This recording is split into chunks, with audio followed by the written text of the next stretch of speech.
You know, when growing up, you used to watch a boatload of kids shows or something. Well, I remember growing up watching a lot of kids shows. You got shows like Avatar: The Last Airbender, SpongeBob SquarePants, Alvin and the Chipmunks, Clifford the Big Red Dog. There's so many TV shows out there that you have heard or grew up watching. However, they have later been adapted into films. But there is one filmed adaptation that comes to my mind, and that will be Thomas and the Magic Railroad, which is based off of Thomas the Tank Engine.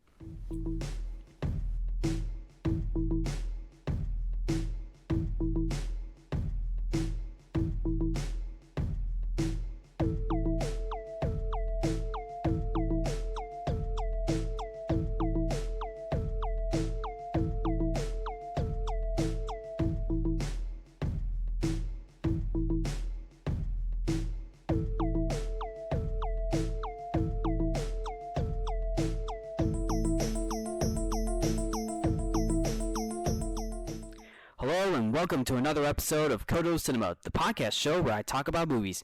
I'm your host, the man, the myth, the legend, Mark Codo, aka Codo Man. Well, you heard that right. I'm going to be talking about Thomas and the Magic Railroad, the film.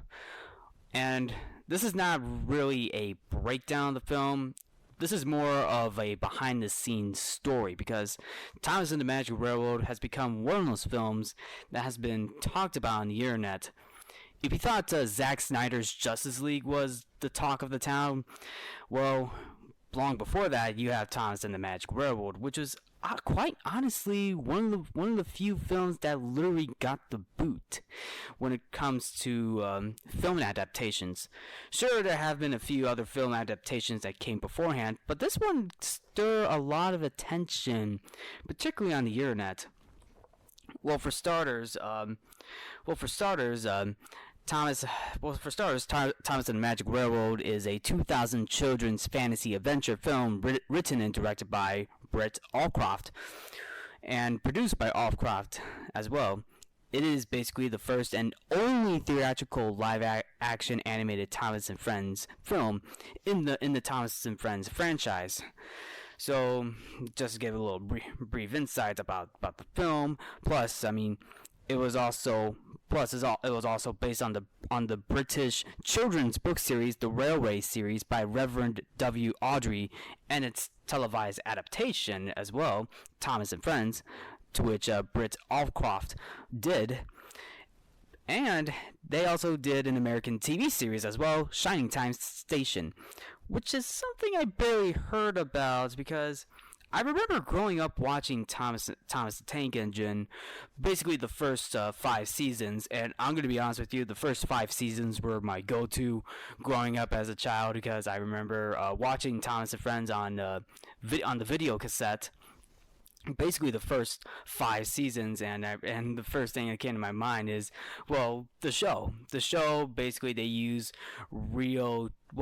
the train sets, they use actual train sets for the series, and I know later on in other seasons they use CGI, but let's be fair, the first 5 seasons, the original with the train sets, were definitely my go-to.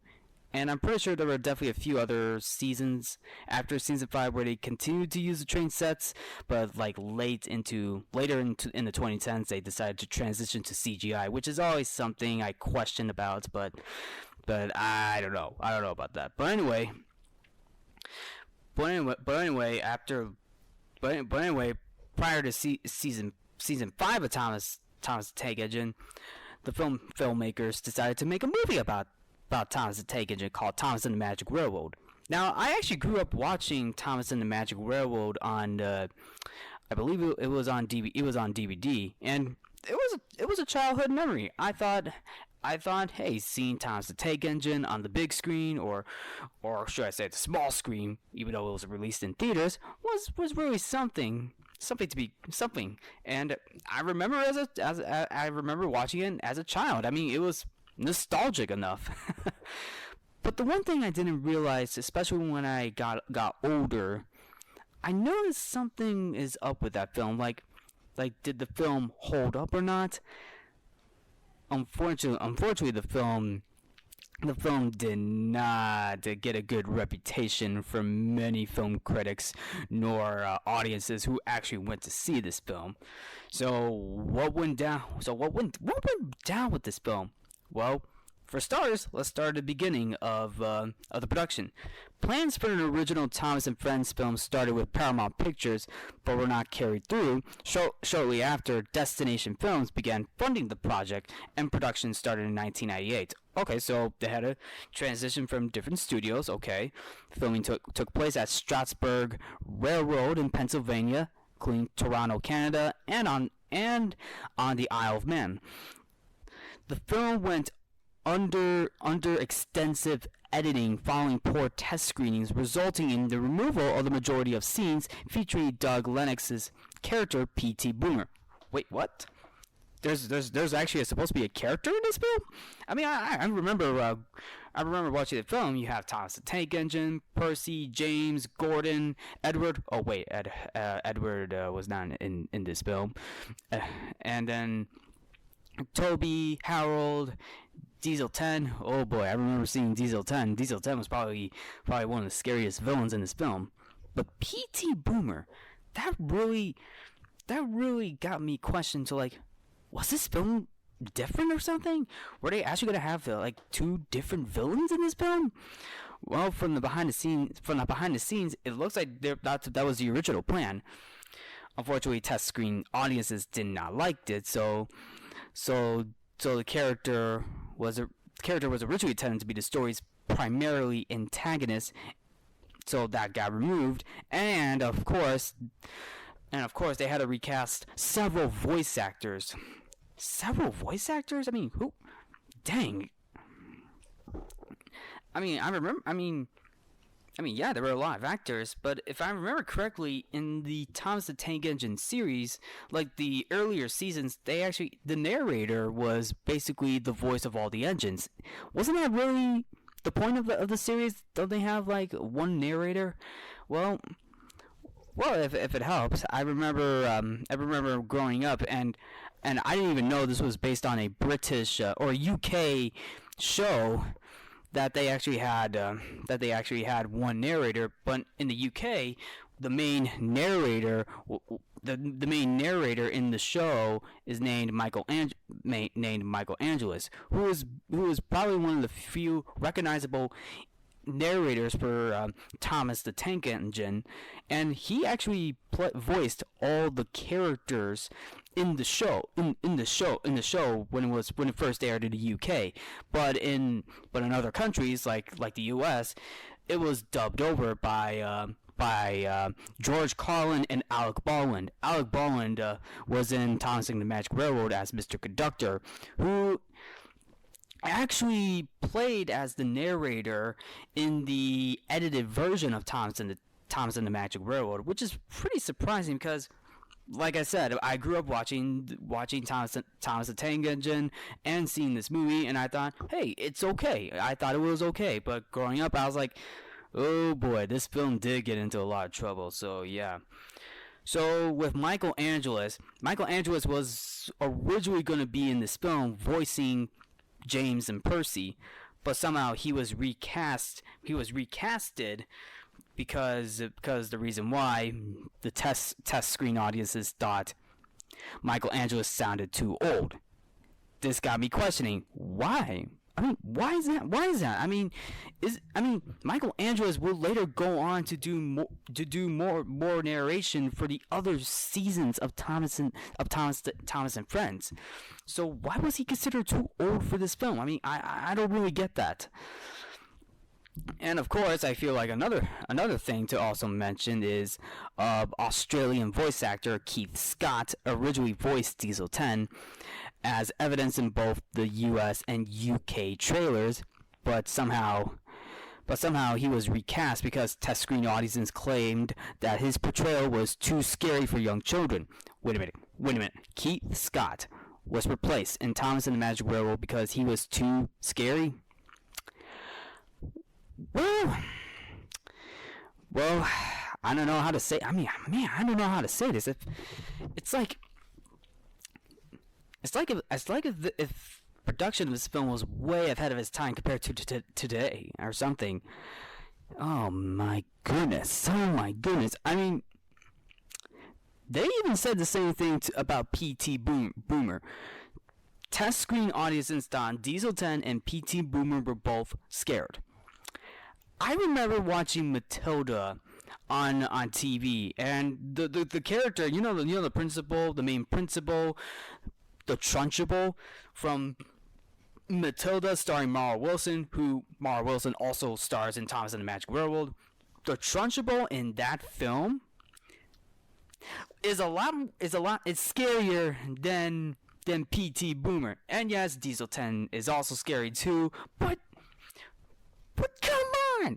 I mean, you can still have scary characters in kids shows. I mean, there's probably a few kid adaptation films where they actually had a few scary characters, but oh man, oh boy. Well, if there's anything I remember, they actually use a bit of a New York accent on Diesel 10's voice, so, I mean, I remember hearing that. I mean, having a New York accent for Diesel 10, that's probably something. But, who was it? Neil Crone was casted as Diesel 10, replacing, Keith Scott. That was basically the thing about that was basically the recasting of that. So basically, there were several recasting of the voice actors playing the different trains and locomotives in Thomas and the Magic Railroad. Now, story-wise, the story was originally going to be different, and from the deleted scenes that were actually posted on the internet, it was a lot had to focus on Burnett Stone and P.T. Boomer, because those two, the two human characters in this film, well, not the only human characters in this film, they actually had a lot more in common that to build up on the story, because part of the story has to focus on finding find not only the Magic Railroad, but also the lost steam engine named Lady. Basically, Lady was the train that was destroyed by Diesel 10, but somehow P.T. Boomer wants to find Lady just to blow it up for scrap. And the fact is, P.T. Boomer does not believe in magic. But somehow Burnett Stone does. Burnett Stone's being played by Peter Fonda, by the way. Yeah, Burnett Stone believes in magic, but somehow P.T. Boomer does not believe in magic. Well, okay, Boomer. So you're saying you're not believing in magic, but somehow Burnett Stone does, so it looks like Burnett Stone has the right mind, while P.T. Boomer does not.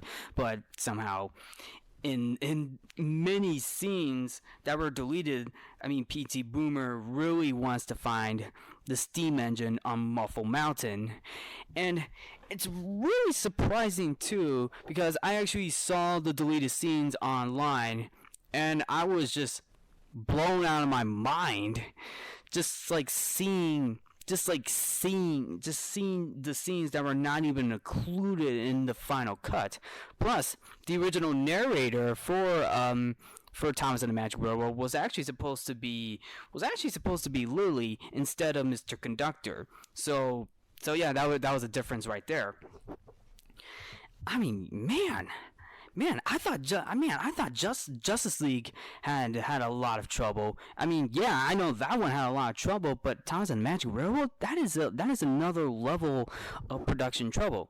I mean, another example I can definitely think of is the Lord of the Rings trilogies. Now those films got meddled by the studio, but at the same time they were still successful. Maybe the reason why, because maybe they had too much material. Maybe they thought they wanted to trim it down just so they could keep the story going. That could be the reason why. But for this one, maybe the reason why they edited Thomas and the Magic Railroad, because maybe it had so much focus more on the humans rather than Thomas the Tank Engine.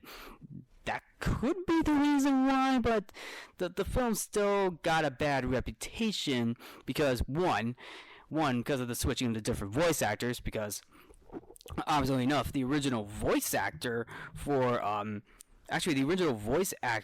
Thomas was different, and I think his name What was it?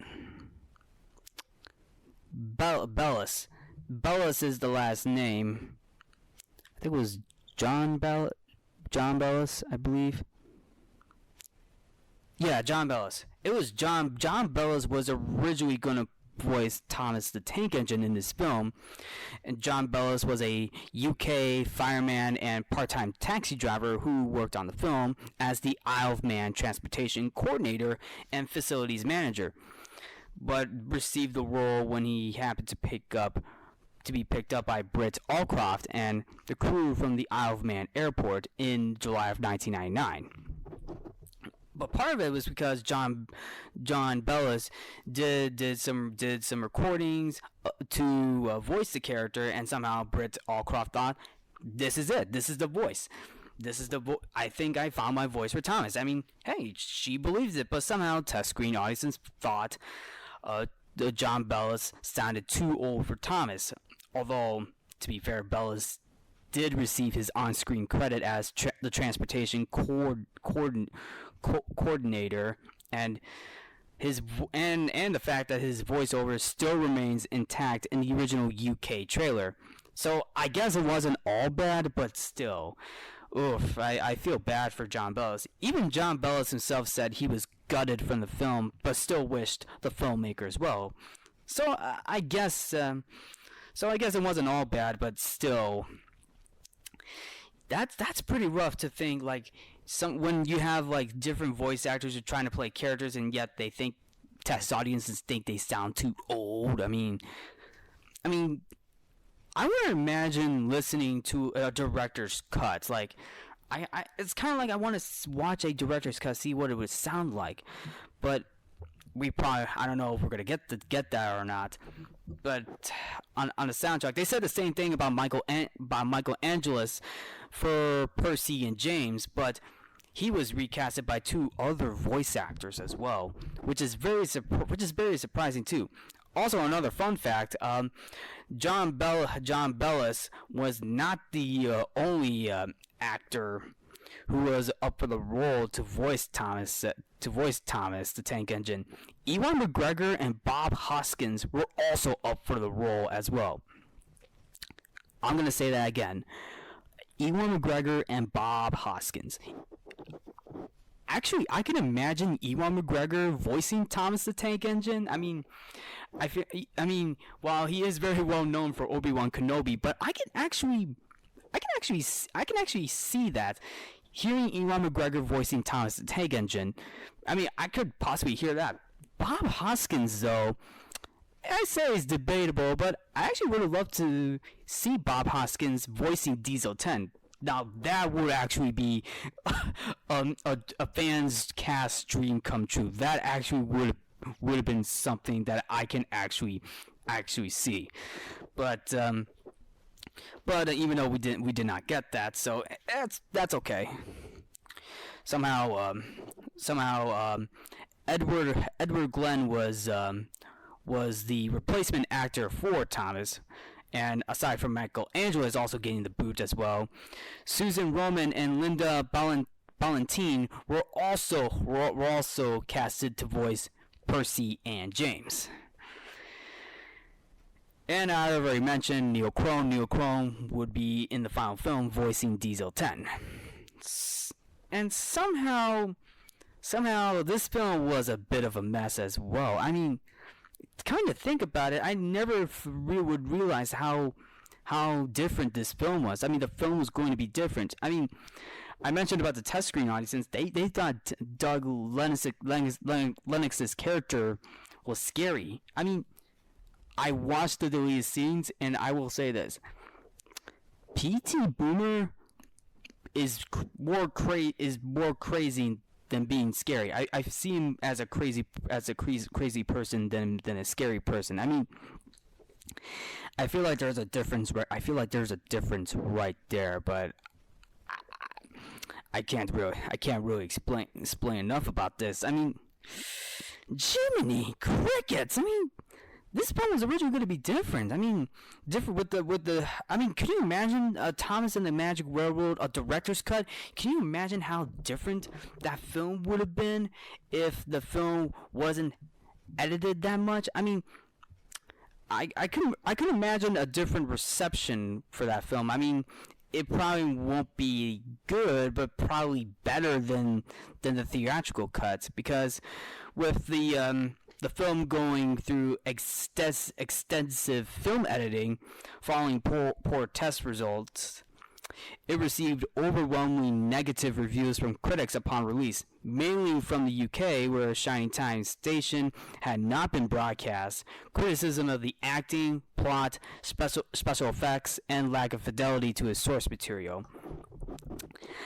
Now, that's something that I can actually understand. One, I didn't even realize there was actually another show from Britt Allcroft called Shining Time Station, and that was also a kids show as well. I actually watched a few episodes of that. I think it was during my second or third year when I was in college, or at EIU, I should say, Eastern Illinois University. I remember watching a few episodes, and then where they had a segment that featured Thomas the Tank Engine. That was really something, because I never knew about the connection right there. Maybe it was because I never seen Shining Time Station when I was a kid. But other than that, yeah, it's bad enough when you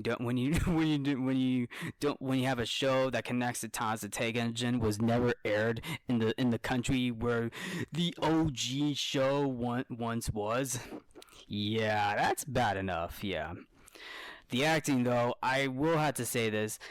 I did not like the voice acting as much in this film. I mean, I feel like, well, because of the extensive editing, it really hurt the voice acting so much. I mean, I give credit to the voice actors who voiced these characters, whoever voiced Thomas the Tank Engine, Percy, James, Diesel 10, Toby, Gordon, Henry, Harold, Splatter and Dodge, Diesel 10. I mean, I give them credit, but at the end of the day, they're just doing a job. But the voice acting, the redubbing of the voice acting was not that good. I'm sorry to say this. In my opinion, maybe maybe when getting older, I can actually understand why this film got a bad reputation. But when I was a kid, I didn't mind. I didn't really mind. I didn't mind. Also, I mean, but I also respect Peter Fonda, Alec Baldwin, and Mara Wilson for taking on the roles in this film as well. I think in their way they did. I feel like in their way they tried to keep the film together, but with the extensive editing of some sorts, that did not go well. I mean, I will say this: I still like Alec Baldwin's portrayal of Mr. Conductor as well, or the narrator, I should also say. I mean, brings back childhood memories when he narrated Thomas the Tank Engine during its earlier seasons, along with George Carlin. Even though I actually would be surprised. I actually wouldn't mind. I actually would love to see George Carlin play a character in this film. I mean, I wish that was an idea, but I don't think. But that probably would not happen, because I don't think the filmmakers had that in mind. I don't think the filmmakers had that in mind when they were making Thomas and the Magic Railroad. I will also say, seeing Mara Wilson in this film as Lily Stone. I mean, I will say this brings back childhood memories, because she was easily one of the few child actors in the 1990s. I mean, she played Matilda and played the young daughter in Mrs. Doubtfire with Robin Williams. I still remember those films. I still remember Thomas and the Magic Railroad featuring Mara Wilson, Alec Baldwin, and Peter Fonda. That's actually what I remember watching when growing up. But I would like to imagine how different that film was if it wasn't meddled too much. Now, maybe a little editing can go, but when you have too much editing, yeah, I can actually understand. I could definitely understand why not a lot of people would enjoy this, but Either way. Maybe in my opinion, watching the theatrical cut, it still brings back childhood memories. Maybe my reaction to it will be not as good when watching Thomas and the Magic Railroad, but I will say this: it still brings back childhood memories growing up watching the show. But at the same time, in my opinion, maybe a film that is so bad it's good because it's got a nostalgic memory touch to it. So yeah, I mean that actually is something, yeah. So I guess to close this all off. So what happened to Thomas and the Magic Railroad? Well, it got a bad reputation behind the scenes with extensive film editing after poor test screening results, removal of a character, while also recasting different voice actors to rework the lines, plus the CGI, plus reworking the CGI. Well, actually not reworking the CGI, but also editing the film with uncompleted special effects of some sorts. So basically, you have a film that got derailed at when it first started. So yeah, I mean it's a shame too, because I enjoyed watching Thomas and the Magic Railroad as a kid. I mean it's also sad to hear, like, the older I get, the more I realize that this film was meant to be something else.